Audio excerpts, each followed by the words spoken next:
Okay. So, matagal tayong walang upload. Kababalik lang kasi natin sa Quezon City nang galing tayo sa Galaan. So, matagal-tagal tayong hindi nakapag-upload ng videos kasi medyo matumal ang signal sa probinsya. Pero ngayon, nakabalik na tayo sa Quezon City. Hopefully, tuloy-tuloy na ulit yung upload natin. Meron akong listahan ng shoutout pero hindi ko muna isisingit yung shoutout sa video na to. Babawi na lang ako sa inyo guys sa susunod na video kasi medyo gahol tayo sa oras ngayon at kailangan natin maghabol.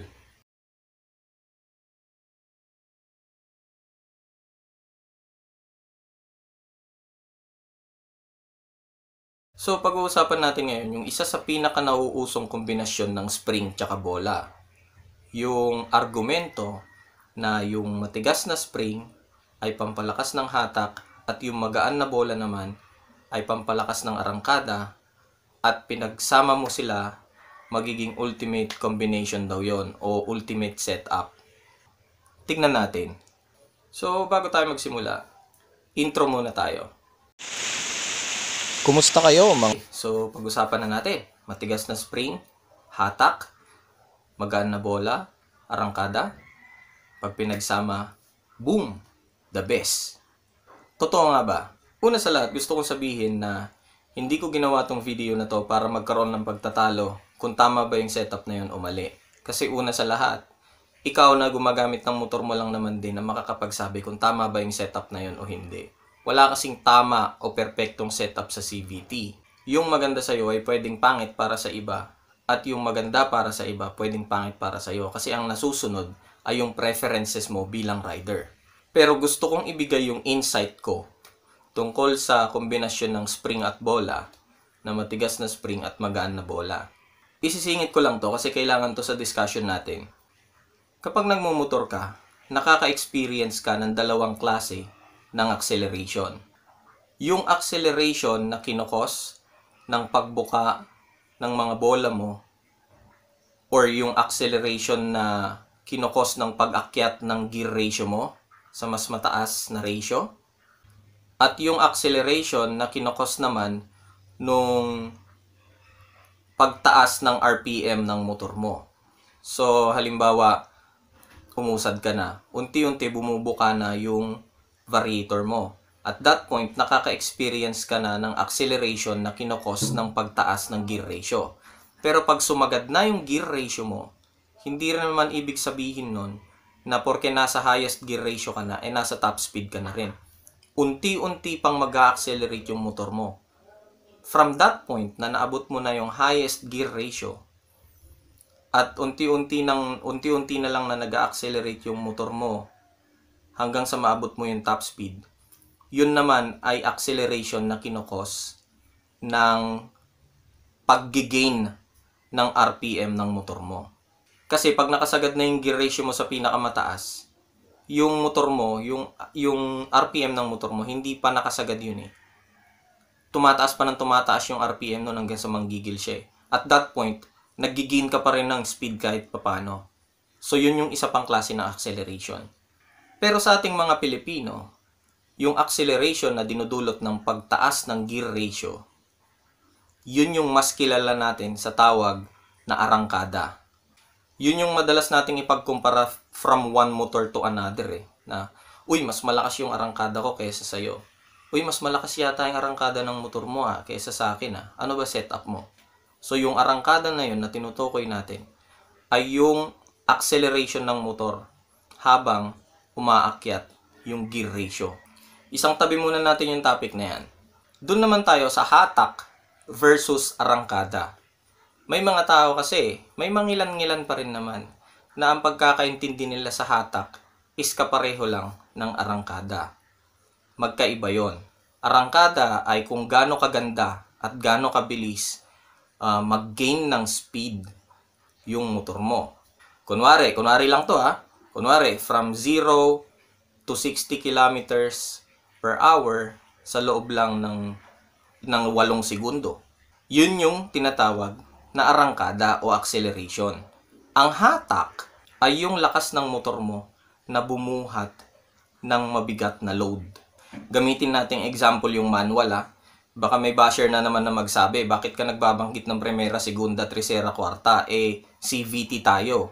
Wala tayong gearings. Well, totoo yun. Ang CVT ay gearless ratio. Kaya lang ako bumabanggit ng primera, segunda, tercera, kwarta for the sake of comparison, para lang mas maintindihan tong discussion na to. So, sabihin na natin merong manual na motor. Yung primera na part niya, malakas yan humatak. Pero mahina yan mag-ambag ng acceleration at speed. Yung kwarta sa manual, malakas yan mag-ambag ng speed. Pero mahina yan humatak ng mabigat.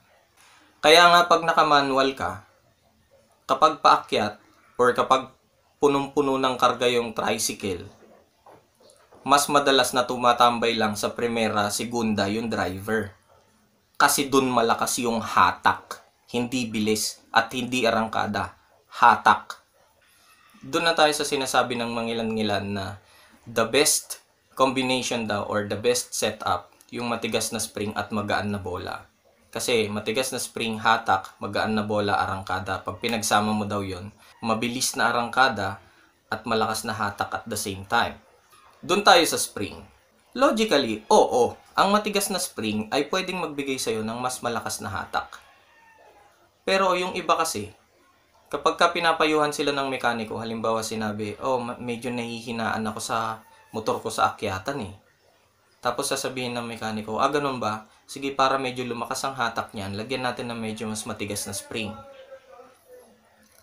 Ang miscommunication doon is, yung customer, nag-i-expect siya na nung sinabi nung mekaniko na mas malakas na hatak, nag-i-expect yung customer na mas bibilis siya sa akyatan or pag may mabigat na karga.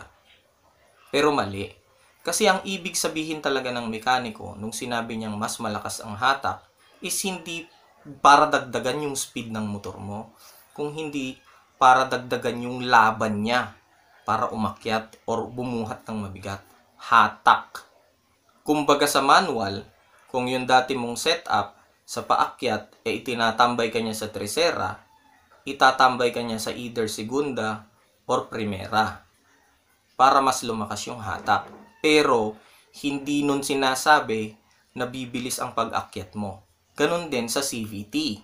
Pag nagpalit ka ng matigas na spring, may possibility talaga na mas may laban ka sa akyatan. Ibig sabihin, pwedeng mabagal yan. Actually, mas babagal ka nga kadalasan mas babagal ka pag nagmatigas ka ng spring sa akyatan.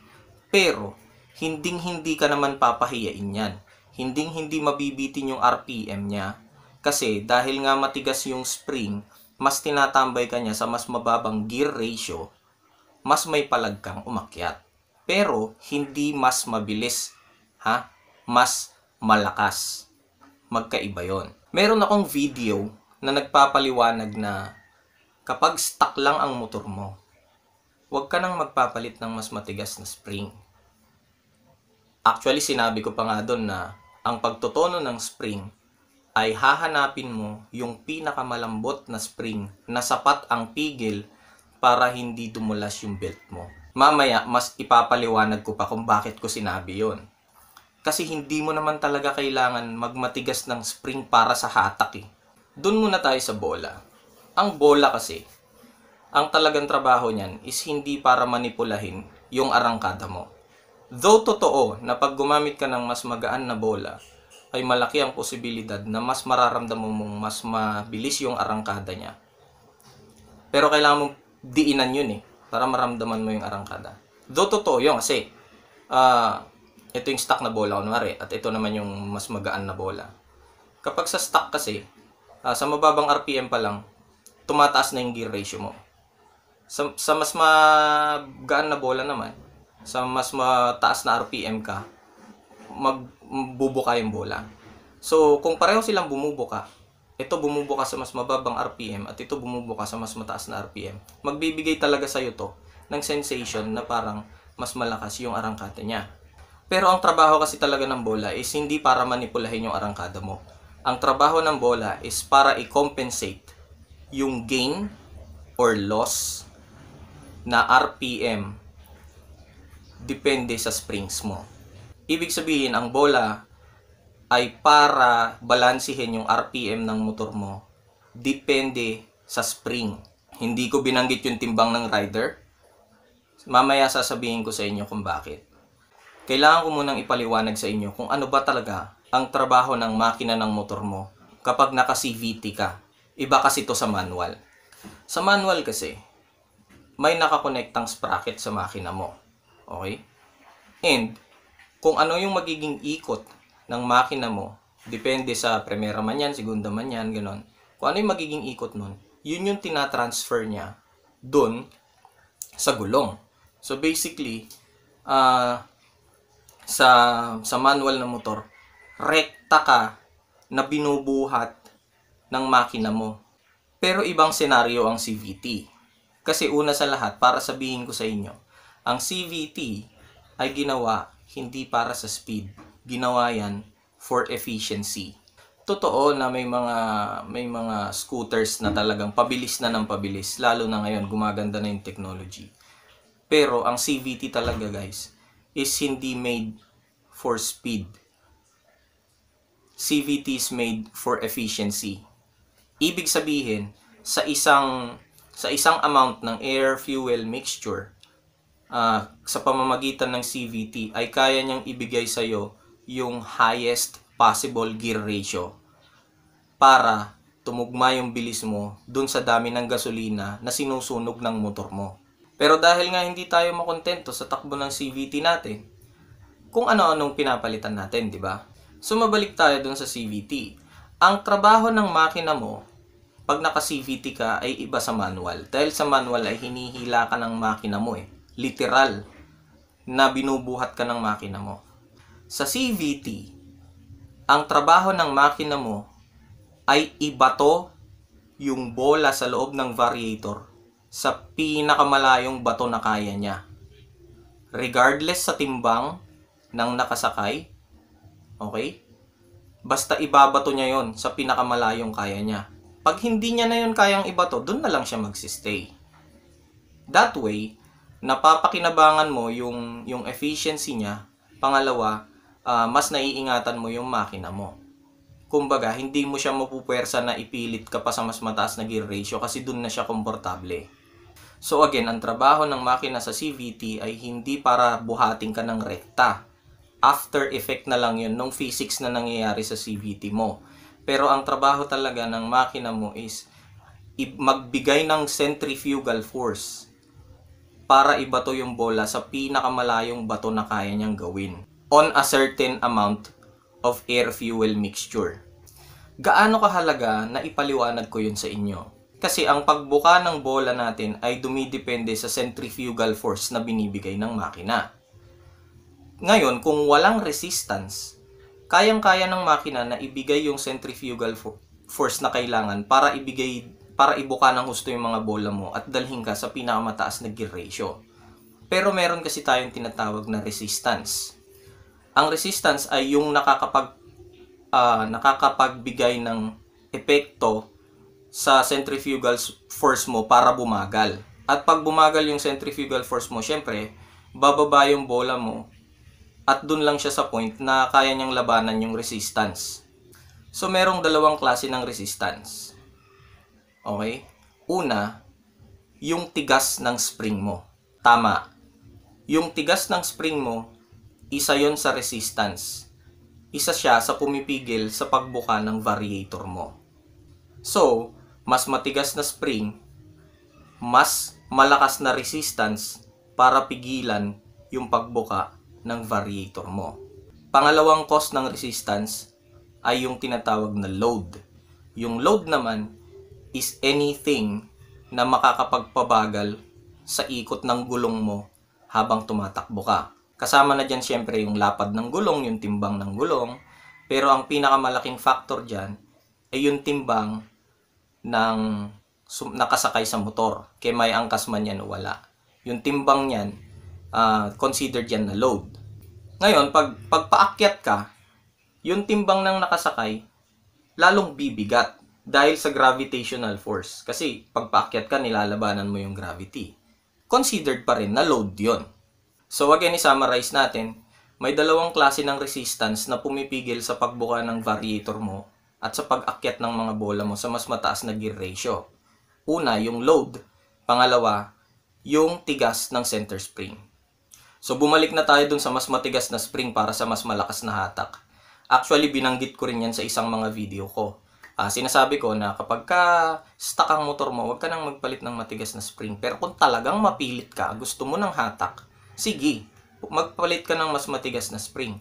Pero binanggit ko rin naman dun sa video na yon na huwag kang mag-i-expect na bibilis ang pag-akyat mo pag nagmatigas ka ng spring. Lalakas siya, pero hindi siya bibilis. Kasi nga, pinapatagal ka niya sa mas mababang gear ratio eh. Kung gusto mo ng magandang arangkada sa motor mo, sa totoo lang hindi naman kasi bola ang solusyon dyan. Oo, napapaganda ng bola, ng mas magaan na bola ang arangkada ng motor. Pero meron kang kino-compromise. Para maramdaman mo yung mas malakas na arangkada, kailangan mo umakyat sa mas mataas na RPM. Kaya pipiga ka ng mas malalim. Doon pa lang nagtatapong ka na ng gas at doon pa lang mas pinapainit mo na yung makina mo. Pangalawa, di ba sinabi ko kanina na ang bola ay hindi naman talaga para manipulahin ang arangkada mo. Kumbaga after effect na lang yun nung changes Pero ang talagang trabaho ng bola is para i-compensate yung sapat na RPM na kailangan ng motor mo with respect to the spring, yung center spring na naka-install sa likod na pulley. So hindi naman kasi dapat pinoproblema yung hatak Yung arangkada pwede mong problemahin. Mamaya sasabihin ko sa inyo kung bakit ko pinagsasabi to. Ngayon, kung gusto mo na mas magandang arangkada, dapat magstay ka sa mas malambot na spring. Okay?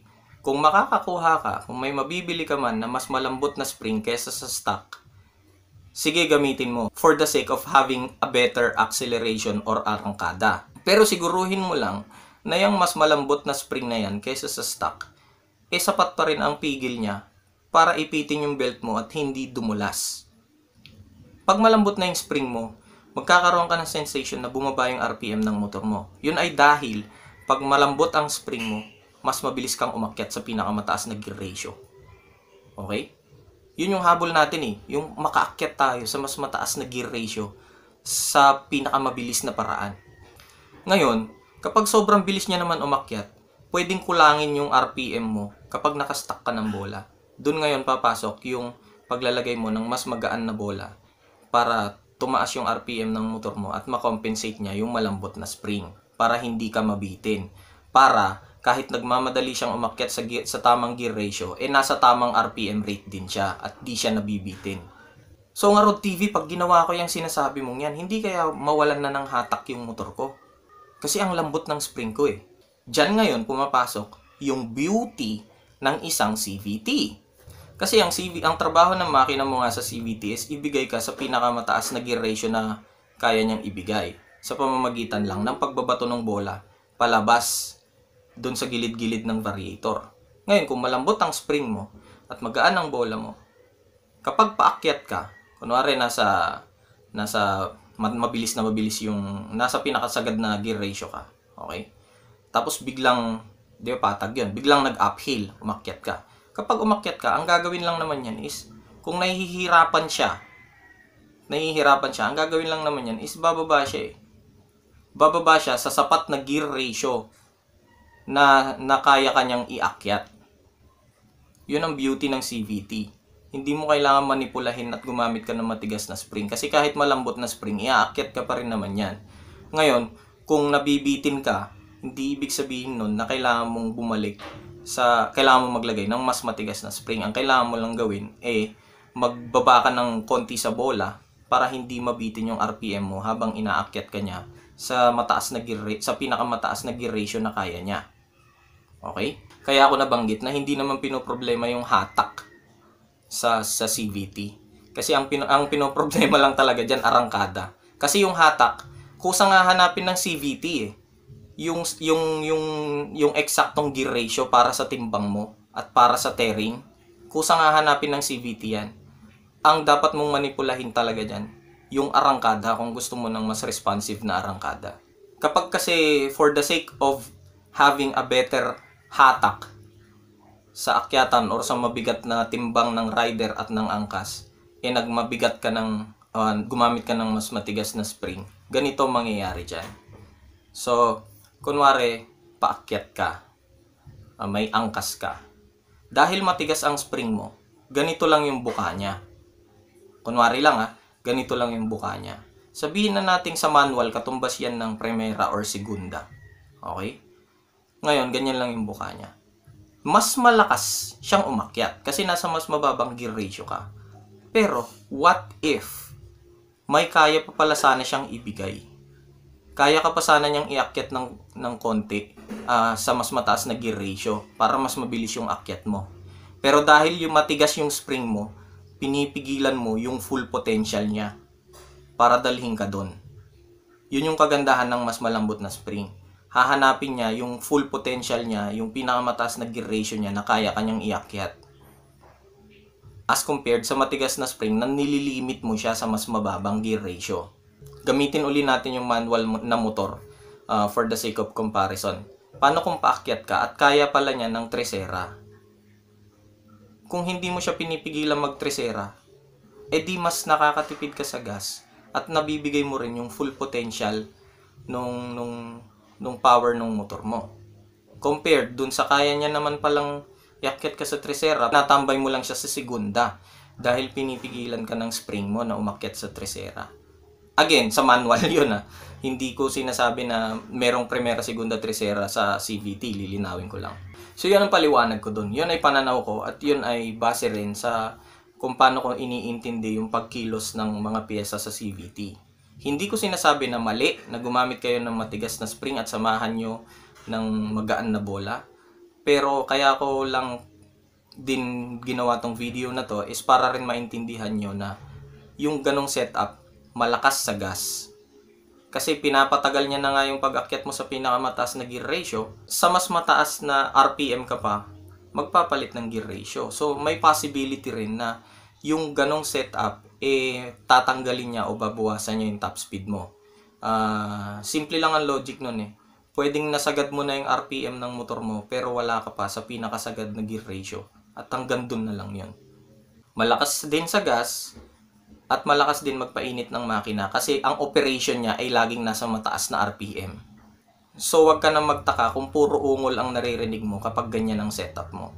Hindi ko sinasabi na yung ipinayo kong setup ay gawin nyo, pero binigay ko lang yon para magbigay din sa inyo ng idea at better understanding kung ano ba talaga ang nangyayari sa CVT the moment na umaakyat na siya.